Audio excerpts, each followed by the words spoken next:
Friends, welcome to my channel. నాయనమ్మని కాపాడింది అమ్మ అని నిజం బయటపెట్టిన వెన్నెల. షాక్లో వేదవతి విష్ణు.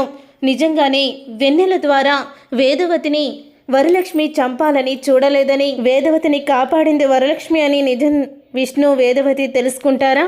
అసలు ఇదంతా ఎలా జరగబోతుంది అనేది మీరు తెలుసుకోవాలనుకుంటే వీడియోని తప్పకుండా లైక్ చేసి ఛానల్ని సబ్స్క్రైబ్ చేసుకొని పక్కనే ఉన్న గంట సింబల్పై ఆల్ అని క్లిక్ చేయండి. వరలక్ష్మి అయితే విష్ణు ఇంటికి వస్తుంది. ఇక తన వంటలన్నీ కూడా విష్ణు ఇంట్లోనే చేస్తూ ఉంటుంది. ఇక చిన్న అయితే వరలక్ష్మితో చాలా ప్రేమగా మాట్లాడుతూ ఉంటాడు. నీ వల్లే నేను ధరాని పెళ్లి చేసుకున్నాను వదినా, లేకపోతే ధర వైఫ్ ఆఫ్ విష్ణుగా ఈ ఇంట్లో ఉండేది, ఇప్పుడు వైఫ్ ఆఫ్ చిన్నగా ఉంది అని అంటూ ఉంటాడు. చిన్న అయితే చిన్న అన్న మాటలు విని అప్పుడే ఇక ధర మనసులో అనుకుంటూ ఉంటుంది, నిజంగానే చిన్న చెప్పిన దాంట్లో నిజం లేకపోదు. ఈరోజు వరలక్ష్మి ఆ రోజు వచ్చి పెళ్ళి ఆపకపోయి ఉండుంటే నేను ఈ ఇంట్లో వైఫ్ ఆఫ్ విష్ణుగా, వేదవతి కోడలుగా, దర్జాగా, ఎంతో హుందాగా బ్రతికేదాన్ని. నా కలలు అన్నీ కూడా చెరిపేసి ఇప్పుడు వరలక్ష్మి తన భర్త పిల్లలతో సంతోషంగా ఉంటే నేనెందుకు ఊరుకుంటాను? ఒక చిరిగిన కాగితంలా నా జీవితాన్ని చేసిన వరలక్ష్మి జీవితాన్ని కూడా నేను అలాగే మారుస్తాను అని అంటూ ధర అయితే వరలక్ష్మి మీద కోపంతో రగిలిపోతూ ఉంటుంది. ఇక అప్పుడే వరలక్ష్మి అయితే అందరికీ పాయసం అయితే చేస్తుంది. ఇక అందరికీ పాయసం చేసి ఇస్తూ ఉంటుంది. పిల్లలిద్దరికీ ఇస్తుంది. ఇచ్చిన తర్వాత ఇక వేదవతికి పాయసం ఇస్తుంది. అప్పుడు ఇక వేదవతి అయితే నీ చేత్తో చేసిన పాయసాన్ని నేనెందుకు తాగుతాను? నన్ను చంపాలని ప్లాన్ చేసిన నిన్ను అసలు ఇంట్లోకి రావివ్వడమే గొప్ప. విష్ణు అడిగాడని, బ్రతిమిలాడాడని నిన్ను ఇంట్లోకి రానిచ్చాను తప్ప అసలు నువ్వంటేనే నాకు అసహ్యం అంటూ వేదవతి అయితే వరలక్ష్మిని తిడుతూ ఉంటుంది. అప్పుడు ఇక వరలక్ష్మి అయితే ఎందుకత్తయ్య నేనంటే అంతా కోపం మీకు అని వరలక్ష్మి అడుగుతూ ఉంటుంది. అప్పుడే ఇక వరలక్ష్మి మాట విని నందిని నన్ను రూమ్లోకి తీసుకువెళ్ళు అని రూమ్లోకి తీసుకువెళ్ళిపోమంటుంది వేదవతి అయితే. ఇక వేదవతి అలా అనేసరికి చాలా బాధపడుతూ ఉంటుంది. వరలక్ష్మి వేదవతి ఆంటీ వరలక్ష్మి మీద చాలా కోపంగా ఉన్నారు. ఇప్పుడే నిప్పుకి ఆద్యం పోసినట్టు వేదవతి ఆంటీకి మొత్తం కూడా వరలక్ష్మి మీద చెప్పుడు మాటలు చెప్పాలి అని అనుకుంటూ వేదవతి దగ్గరికి వెళ్తుంది ధర అయితే. అప్పుడే వేదవతి ధరాని చూసి ఎందుకొచ్చావు అని అడుగుతూ ఉంటుంది. మీ బాధ చూస్తుంటే నేను తట్టుకోలేకపోతున్నాను ఆంటీ అని ధర చెప్పడంతో, ఏంటి నీకు బాధ పెట్టడమే తెలుసు కదా, తట్టుకోకపోవడమా జాలి కూడా నీకు తెలుసా అని అడుగుతూ ఉంటుంది వేదవతి అయితే.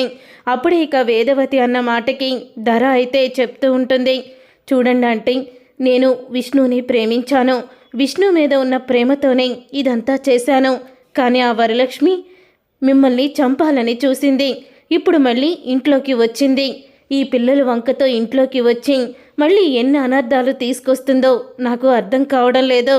మీరు కొంచెం జాగ్రత్తగా ఉండాలి అని అంటూ ఉంటుంది ధర అయితే. ఇక ధర అన్న మాటకి వేదవతి అయితే ఆలోచనలో పడుతుంది. ఆ రోజు మిమ్మల్ని చంపాలని చూసిన దానికి ఈరోజు ఇంట్లో ఎవరినైనా చంపే హక్కు తనకి వచ్చిందని చాలా సంబరపడిపోతుంది. కాబట్టి మీ కుటుంబం మీద కక్ష తీర్చుకోవడానికే పిల్లలు వంక పెట్టుకొని తను ఇక్కడికి వచ్చిందేమో అని నాకు అనిపిస్తుంది అంటే మీరు చాలా జాగ్రత్తగా ఉండాలి ఆమె విషయంలో అయితే అని అంటూ ఉంటుంది ధర అయితే. ఇక ధర అన్న మాటకి అప్పుడే వేదవతి అయితే ఆలోచిస్తూ ధర చెప్పిన మాటల్లో కూడా నిజముంది. నిజంగానే వరలక్ష్మి మళ్ళీ ఇంట్లో ఏదైనా సమస్యని తీసుకొస్తుందా?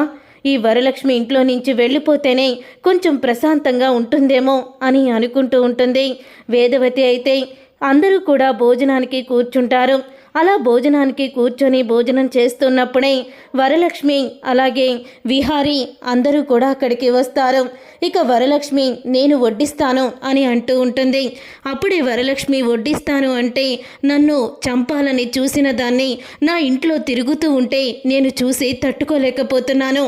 విష్ణు గురించి నిన్ను భరిస్తున్నాను తప్ప నువ్వు నన్ను చంపాలని చూశావు. అసలు నేను ఎలా క్షమించను? నువ్వు వడ్డిస్తే నేను ఎలా తినను అని అంటూ ఉంటుంది వేదవతి అయితే. అప్పుడే నన్ను చంపాలని చూశావు.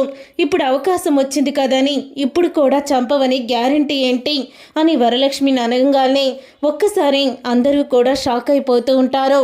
నేను చెప్పిన మాటలు బాగానే పనిచేస్తున్నాయని ధర అయితే చాలా ఆనందపడుతూ ఉంటుంది. ఇక ధర అలా చాలా ఆనందపడుతూ ఉంటేనే అప్పుడే వరలక్ష్మి అయితే అత్తయ్య ఏం మాట్లాడుతున్నారు మీరు అని అనగాల్ని నువ్వు మాట్లాడుకో, నువ్వు ఇక్కడి నుంచి వెళ్ళు, నన్ను భోజనం కూడా చెయ్యనివ్వవా అని అడుగుతూ ఉంటుంది వేదవతి. ఇంతలో విష్ణు అయితే వరలక్ష్మి ఎందుకు నువ్వు ఇలా గొడవ చేస్తున్నావు అని అడుగుతూ ఉంటే అప్పుడే ఇక చెప్తూ ఉంటుంది వరలక్ష్మి అయితే విష్ణు గారు మీరైనా నమ్మండి, నేను అత్తయ్య గారిని ఎందుకు చంపాలనుకుంటానో అసలు అత్తయ్య గారిని అని అంటూ ఉంటే ఇక చాలు ఆపు వరలక్ష్మి, నువ్వు మా అమ్మని చంపాలని చూసావు, కానీ నిన్ను పిల్లల కోసం నేను ఇంట్లోకి రానిచ్చాను. మా అమ్మని చంపాలనుకున్న నిన్ను ఎప్పుడో నువ్వంటేనే నాకు అసహ్యం కలిగింది. ఈ మధ్య నీ మీద నాకు ప్రేమ కలిగింది, నీకు కూతుర్ని దూరం చేశానని నీ మీద జాలి కలిగింది, కానీ నువ్వు మా అమ్మని చంపాలని చూసావు చూడు, ఇక నాకు నీ మీద విరక్తి కలిగింది అని అంటూ ఉంటాడు విష్ణు. అయితే అప్పుడు ఇక వెన్నెల అయితే ఇక ఆపు నాన్న అని అంటూ గట్టిగా అరుస్తుంది. అసలు ఏమనుకుంటున్నారు మీరు? నానమ్మని అమ్మ చంపడం ఏంటి? ఆ రోజు అమ్మే లేకపోతే అమ్మ నానమ్మని హాస్పిటల్కి తీసుకువెళ్ళకపోతే నానమ్మ బ్రతికేదే కాదో అని వెన్నెల అంటుంది. ఆ మాట విని ఒక్కసారి వేదవతి విష్ణు అందరూ కూడా షాక్ అయిపోతూ ఉంటారు. అప్పుడే ఇక విష్ణు అయితే ఏం మాట్లాడుతున్నావు వెన్నెల అని అంటూ ఉంటే అవును నాన్న, నేనే సాక్ష్యం. అమ్మ హాస్పిటల్కి నానమ్మని తీసుకువెళ్ళినట్టు విహారీ ఆటోలో అమ్మ నానమ్మని భుజం మీద కూర్చోబెట్టుకొని తను హాస్పిటల్కి తీసుకొచ్చింది. నేను కూడా ఆటోలో ఉన్నాను. నేను విహారీ హాస్పిటల్లో ఉన్నప్పుడు అమ్మ ధర ఆంటీతో నీ పెళ్ళి ఆపడానికి అక్కడికి వచ్చింది. మా ఇద్దరిని కూడా హాస్పిటల్లో పెట్టి నానమ్మని చూసుకోమని చెప్పి వచ్చి పెళ్ళి ఆపింది.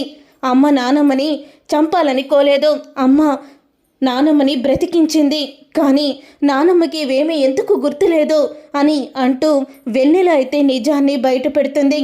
అప్పుడే ఇక విష్ణు అయితే వేదవతి గురించి డాక్టర్ చెప్పిందంతా కూడా గుర్తు చేసుకుంటూ ఉంటాడు. అప్పుడే ఇక విష్ణు అయితే వేదవతితో అమ్మ ఆ రోజు నిన్ను హాస్పిటల్కి వరలక్ష్మి తీసుకువెళ్ళిందా, గుర్తు చేసుకోమ్మా అని అంటూ విష్ణు చెప్తూ ఉంటాడు. అప్పుడే ఇక వేదవతి అయితే గుర్తు చేసుకుంటూ ఉంటుంది.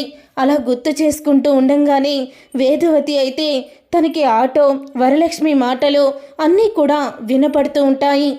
అవును విష్ణు, నన్ను ఎవరు కొట్టారో తెలియదు, కానీ నన్ను కాపాడింది వరలక్ష్మియే విష్ణు, వరలక్ష్మియే అని వేదవతికి గుర్తుకొస్తుంది. చూసారుగా ఫ్రెండ్స్, రాబోయే కథలో ఖచ్చితంగా ఇలాగే జరగబోతుంది. వరలక్ష్మియే తన ప్రాణాల్ని కాపాడిందని గుర్తు చేసుకొని తెలుసుకున్న వేదవతి వరలక్ష్మిని విష్ణుని ఒకటి చేస్తుందా, అసలు ఇదంతా ఎలా జరగబోతుంది అనేది రాబోయే కథలో తెలుసుకుందాం. ఈ వీడియో కనుక మీకు నచ్చినట్లయితే లైక్ చేయండి, షేర్ చేయండి, కామెంట్ చేయండి. వంటలక్క సీరియల్ అప్కమింగ్ ఎపిసోడ్స్ని టీవీలో కన్నా ముందుగా చూడాలనుకుంటున్నారా? అయితే వెంటనే ఛానల్ని సబ్స్క్రైబ్ చేసుకొని పక్కనే ఉన్న గంట సింబల్పై ఆల్ అని క్లిక్ చేయండి. అప్పుడే మేము పెట్టే ప్రతి వీడియో మీరు మిస్ కాకుండా చూసేయవచ్చు.